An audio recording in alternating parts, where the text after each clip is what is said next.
Hey everyone, so nice to see you all. Thank you for checking in this midweek video. Just like that, we come to the last week of 2020. Did it go by fast for you, or was it dreading for you? I think regardless of your answer, it seems like this is a common thing we hear throughout the year of 2020. People are saying, I can't take this anymore, or I don't know how much more I can take this. To be honest, many of us are ready for 2020 to be over, right? No doubt about it, this year has presented many differences or challenges, with especially obviously COVID-19.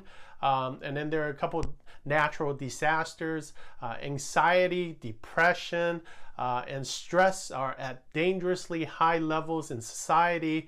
Throw in political chaos, the passing of Kobe Bryant earlier in the year, and then the whole virtual learning, right, with school being held on Zoom.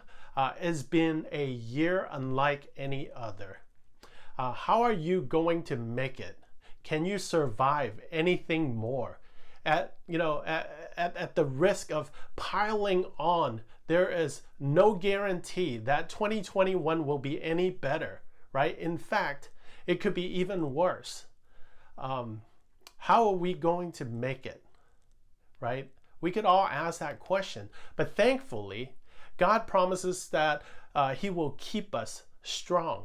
1 Corinthians chapter 1, verse 8 and 9, it says, He will also keep you firm to the end, so that you will be blameless on the day of our Lord Jesus Christ. God is faithful, who has called you into fellowship with His Son, Jesus Christ our Lord. You see, He has sent Jesus to save us and strengthen us. Jesus' life, death, and resurrection give us the salvation we need and the assurance that God really does love us and care for us. In Jesus, we find forgiveness and peace. In Jesus, we find the strength to keep going and the hope of a better future in heaven. Right? In the meantime, as we come to the last few days of 2020, right? What is your attitude like? Let me ask you. What is your attitude like? I still remember a passage I read in the Old Testament. Remember the Israelites? God's people, God's chosen people. God brought His people out of Egypt. God preserved them through plagues. God divided the Red Sea when they were being chased by the Egyptian army. God sustained them in the desert when they had no food, no water, right? But what did the people do? They whined, they complained, and they wished they have never left in the first place. They would rather be slaves in Egypt than to be in the desert.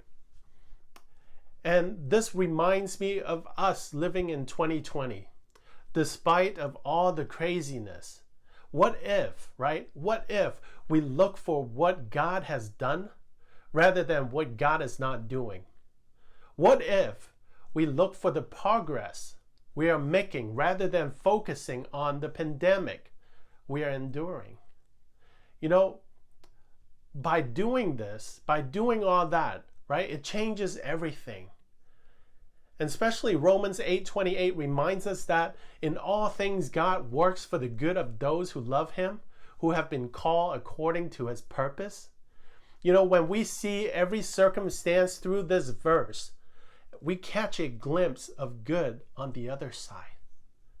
Could God take the bad you have experienced in 2020 and make it good? Let me know your thoughts. Leave your comments below. I would love to hear from you. God bless you all. Have a great week. Have a nice, happy new year. I see you next time, which is next year in 2021. Bye-bye.